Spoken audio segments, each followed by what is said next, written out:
જય જીનેન્દ્ર. અમારે આજે આ કેસરી આદિનાથ જિનાલયની 124મી ધજા સંપૂર્ણ થઈ 3 દિવસનો મહોત્સવ હતો. એના માટે લગભગ અમે 2 મહિનાથી તૈયારીઓ કરી રહ્યા હતા.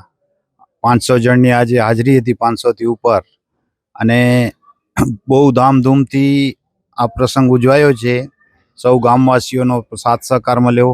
આજુબાજુના ગામોથી પણ જૈન સમાજના આગેવાનો આવેલા, ગામના પણ સરપંચ, ઉપસરપંચ, તલાટી સાહેબ એ બધે આવેલા. એમણે પણ અહીંયા હાજરી આપી, પ્રસાદ લીધો. અમારા યુવા ટીમ જે અત્યારે આપ જોઈ રહ્યા છો, એ પણ ખાસ મુંબઈથી 50-60 જણની ટીમ આવેલી. બધી વ્યવસ્થા 3-4 દિવસ એમણે જ સંભાળી. એમાં પણ બહુ ઉત્સાહ છે. આવતા વર્ષે અમારી આ દેરાસરની ધજા 125મી હશે, અને બહુ ધામધૂમથી ઉજવવાનું નક્કી કરેલ છે મહાજને, કે આખા કચ્છમાં ન ઉજવાઈ હોય એવી ધજા મહોત્સવ અમને ઉજવવું છે. અને બીજી એક ખાસ વસ્તુ, આ વખતે અમારી પાસે અહીંયા છેલ્લા 3 ચોમાસા કરી ગયેલ સાધ્વીજી મારા સાહેબો, અને આવતે વર્ષે કરવાના છે જે ચોમાસું, એ ચારેય સાંગાળાઓની અહીંયા હાજરી હતી. પહેલા વર્ષે અમારી પાસે મોક્ષ દર્શનાશ્રી મહારાજ સાહેબ ચાતુર્માસ કરી ગયા. બીજા વખતે કાવ્ય ગુણાશ્રી મહારાજ સાહેબ, અત્યારે જે આ વર્ષે હતો ભદ્ર ગુણાશ્રી મહારાજ સાહેબ, એમની પણ અહીંયા નિશ્રા હતી આમાં. અને આવતા વર્ષે જયપદમાં મહારાજ સાહેબ જે ચાતુર્માસની જે વિનંતી અમે કરી છે, એ પણ ત્યાં અહીંયા હાજરી હતી એમની. એ પણ એક અનોખો જોગાનુજોગ હતો કે 4 ચાતુર્માસના સાધ્વીજીઓ અહીં હાજર હતા. અને ગામજનોમાં પણ બહુ ઉત્સાહ છે, બહુ સારી રીતે આ સંપન્ન થયો.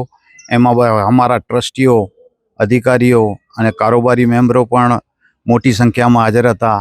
ગામજનો પણ બધે ખુશી વ્યક્ત કરી કે આજી પણ આનાથી પણ વિશેષ આપણે 125મી વર્ષગાંઠ અને ધ્વજા એ મહોત્સવ આપણે ઉજવીશું.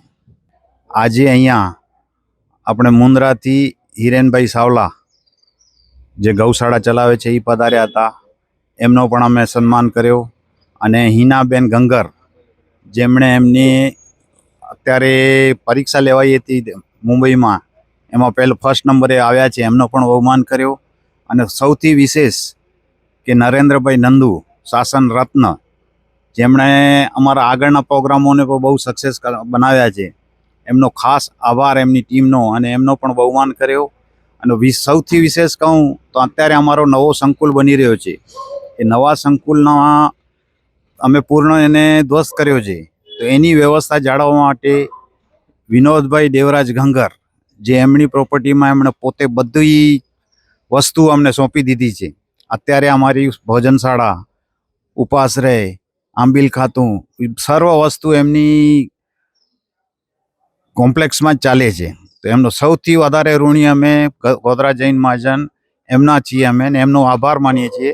અને પોતે પણ મેનેજિંગ કમિટીમાં છે, મેનેજિંગ ટ્રસ્ટી જ છે તેઓ. સૌથી વિશેષ કે અમારા અહીંયા કાયમી ધજાના લાભાર્થી પરિવાર શાંતિલાલભાઈ મગનલાલ રાંભિયા, ઘણા વર્ષોથી એમની જ કાયમી ધજા છે. એમણે પણ રંગે ચંગે એમાં હર વર્ષે ભાગ લે છે.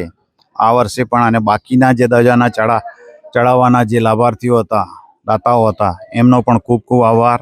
અહીંયા ગોધરા ગામના પધારેલ સર્વ જૈન ભાઈઓ, ગોધરાવાસીઓ અને ગોધરાની નિયાણી બહેનો તથા આજુબાજુના ગામવાસીઓ જે તમે હાજરી આપી, એમનો ખૂબ ખૂબ આભાર.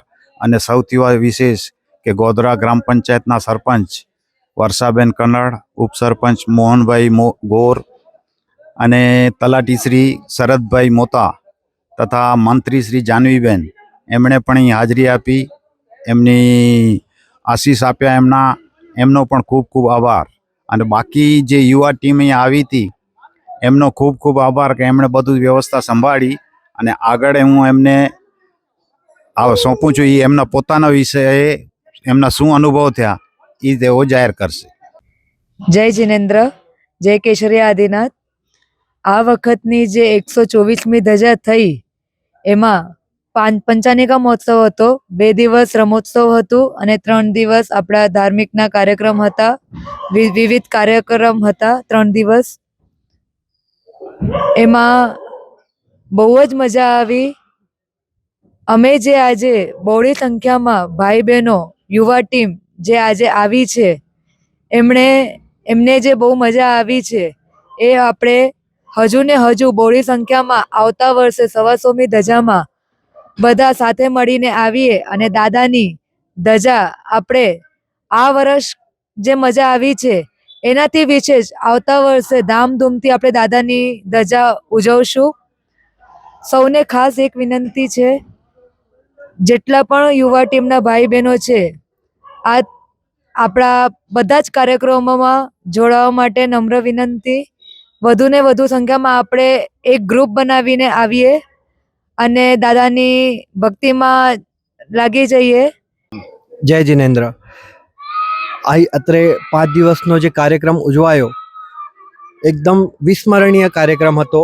યુવા ટીમ સાથે જે અમને મજા કરી છે, સાથે કારોબારી મહાજનના જે ટ્રસ્ટીઓગણ છે, કારોબારી સમિતિ છે, એના સિવાય ગામના જે પણ સભ્ય છે, નાના મોટા બધા મળીને જે અમને સાથ સહકાર આપ્યો એના માટે જે અમે ઋણી છીએ એમના. બાકી જે અમે અહીંયા અનુભૂતિ કરી છે, જે પ્રસંગની અનુભૂતિ અમે મેળવી છે, એ અનુભૂતિ અમને અમારી સાથે બીજા પણ કાર્યકરો જોડાય, યુવા ટીમને મજબૂત કરે એ હેતુથી અમે આ એક પ્રસ્તાવ મૂક્યો છે કે જેટલા પણ યુવા ટીમ છે આપણા ગોધરા ગામના, એ બધા અમારા સાથે જોડાય, આપણી યુવા શક્તિને મજબૂત કરે અને આવનારા ભવિષ્યમાં જેટલા પણ અહીંયા અનુષ્ઠાનો થશે, કાર્યક્રમ થશે, એ સિવાય ઘણી બધી પ્રવૃત્તિઓ છે જે ગોધરા ગામની મોટી કમિટીઓ ને ટ્રસ્ટીગણોના મગજમાં છે, જે કરવાનું વિચારી કરી રહ્યા છે.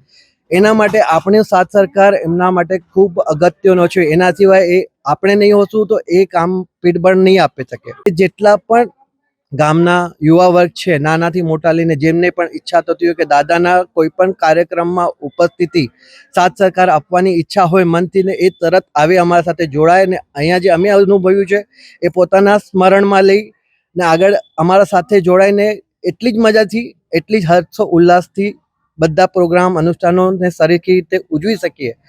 એટલા માટે તમે બધા અહીંયા આવો.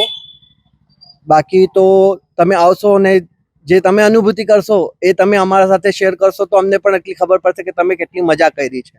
બાકી કહેવામાં કે જે અમે રથયાત્રા કાઢી હતી, શોભાયાત્રા કાઢી હતી, દાદાના દરબારમાંથી અમે નીકળીને અંબેધામ સુધીની જે શોભાયાત્રા હતી એમાં પણ નાના મોટાથી લઈને એટલો હર્ષ ઉલ્લાસ હતો કે ધામધૂમથી ત્યાંથી નાચતા ગાતા અંબેધામ સુધી જતા, ત્યાંથી પાછા આવતા કોઈના ચહેરા પર થાક અથવા તો કોઈ તડકાનો થાકાઓ કંઈ જ ના દેખાયો. એક જ વસ્તુ હતી કે દાદાના દરબારમાં અમે થનગની રહ્યા છીએ. દાદાની દાજા ચડી એ સમય પણ જેટલો હર્ષ ઉલ્લાસ હતો એ આપણે વિચાર નથી કરી શકતા કે અહીંયા હાજર રહીને અમે જે અનુભૂતિ કરો છો ને એ તમે પણ આવો, અમારા સાથે જોડાઓ, અનુભૂતિ કરો, એવી જ વિનંતી. જય જિનેન્દ્ર.